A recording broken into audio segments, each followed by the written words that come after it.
Finally meet you. Heard you're a hell of a hunter.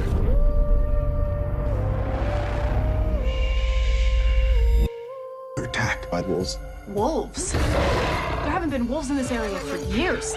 Where's Nolan? Wow. Kyle taking you hunting could really be the beginning of a beautiful broken.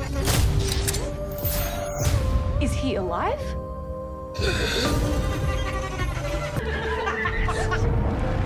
You know who he is to me. He's like my brother. He's not your brother. Remember? It's not the one for you. What did you just say? He's not for you.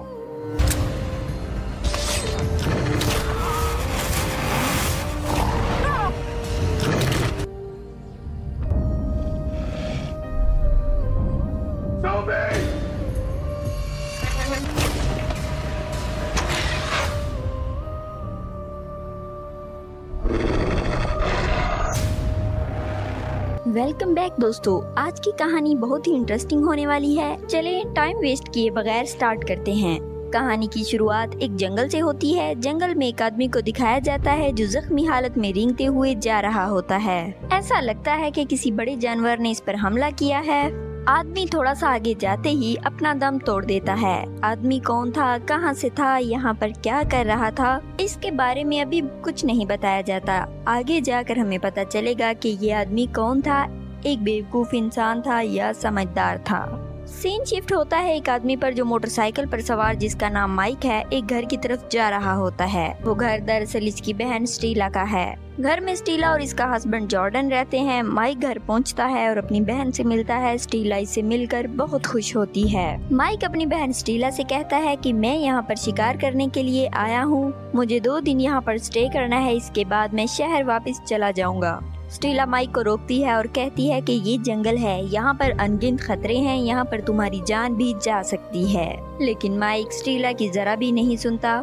इसके बाद mic Jordan से मिलता है जो सोफे पर बैठा होता है। इसको बातों बातों में बाहर ले जाता है और दोनों तीर अंदाजी करना शुरू कर देते हैं। माइक को गन चलानी नहीं आती थी, इसलिए शहर से ये तीर कमान लेकर आया होता है। जॉर्डन इसे कहता है कि मेरे दोस्त, जमाना बदल गया है, ये तीर कमान का जमाना नहीं है बल्कि गन का है, तुम्हें अपने पास गन रखनी चाहिए। और ऊपर से है भी जंगल, यहाँ पर बहुत खतरा है, यहाँ पर तीर कमान से सरवाइव नहीं किया जा सकता।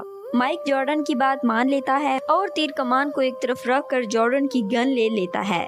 बातों ही बातों में माइक जॉर्डन को कहता है कि कल मैं शिकार पर जाऊंगा, इस बारे में तुम्हारा क्या ख्याल है, जाना चाहिए या नहीं?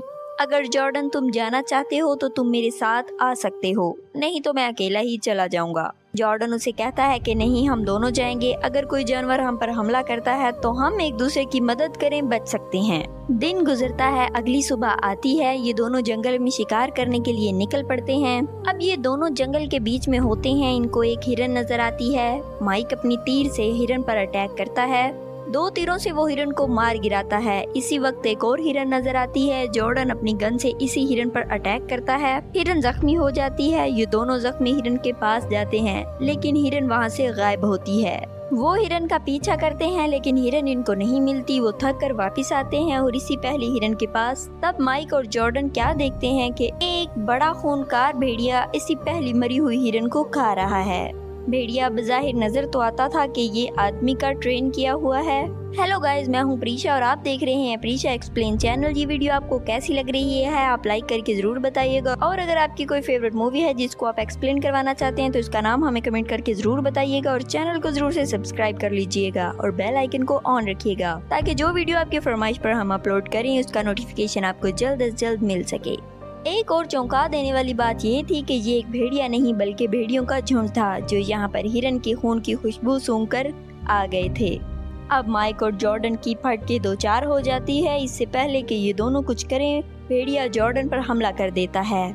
इसके बाजू को जख्मी कर देता है। माइक गन को लोड करता है, फायर करता है, जिससे भेड़िया मरता तो नहीं लेकिन डर के भाग जाता है। 2 भेड़िए और अटैक करते हैं। माइक फायर करता है और वो भी दोनों डर कर भाग जाते हैं। तब माइक को पता चलता है कि भेड़िए ऊंची आवाज से डर जाते हैं। माइक जख्मी जॉर्डन के पास जाता है और इस पर गन तान लेता है, और इसलिए क्योंकि भेड़ियों ने अब इसकी खून की स्मेल सूंघ ली थी और आज नहीं तो कल इसकी खून की स्मेल से घर पर पहुंच जाते और इसकी बहन को भी मार देते। लेकिन माइक जॉर्डन को मार नहीं पाता और अकेला ही वापस घर आ जाता है।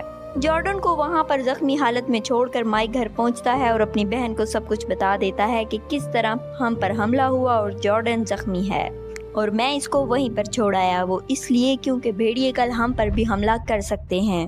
लेकिन स्टेला माइक से बहुत नाराज होती है और इसे कहती है कि मैं जंगल में जा रही हूँ अपने हस्बैंड को बचाने के लिए, तुमने अगर मेरे साथ आना है तो आओ। माइक को मजबूरन इसके साथ जाना पड़ता है। ये दोनों वहाँ पर जाते हैं और जॉर्डन को आवाजें देना शुरू हो जाते हैं क्योंकि जॉर्डन इस जगह पर नहीं होता है जिस जगह पर माइक छोड़कर गया था।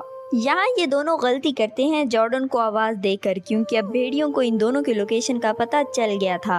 अब इन दोनों को जंगल में अलग होना पड़ता है ताकि ये भेड़ियों को चकमा दे सकें, लेकिन भेड़िए भी कुछ कम नहीं होते। वो भी दो ग्रोहों में बढ़ जाते हैं और इन दोनों पर हमला बोल देते हैं। भेड़िए पहले स्टेला पर हमला करते हैं और स्टेला को ऊपर से नीचे गिरा देते हैं, जिससे स्टेला का दाएं बाजू का घुटना टूट जाता है और वो चाकू पकड़ने के काबिल नहीं रहती। फिर यहाँ से भेड़िए गायब होकर माइक के पास जाते हैं। भेड़िए माइक पर हमला करते हैं और माइक वहाँ पर इनसे मुकाबला करता है, लेकिन माइक को सही तरीके से गन चलानी नहीं आती। माइक निशाना लगाता है लेकिन निशाना सही से नहीं लगता, जिससे 3 भेड़िए इस पर हमला कर देते हैं। कोई भेड़िया इसके सर को नोच रहा होता है और कोई टांगों को खा रहा होता है। ये चीखता है, चिल्ला रहा होता है, मगर इसकी मदद के लिए वहाँ कोई नहीं आता क्योंकि इसकी आवाज इन तक पहुँच ही नहीं पाती और ना ही खुद कुछ कर पाता है और वो मारा जाता है। अगले सीन में दिखाया जाता है कि स्टेला अपने हस्बैंड को ढूंढ लेती है और इसको लेकर जाने लगती है। अचानक इसकी नजर अपने भाई माइक पर पड़ती है।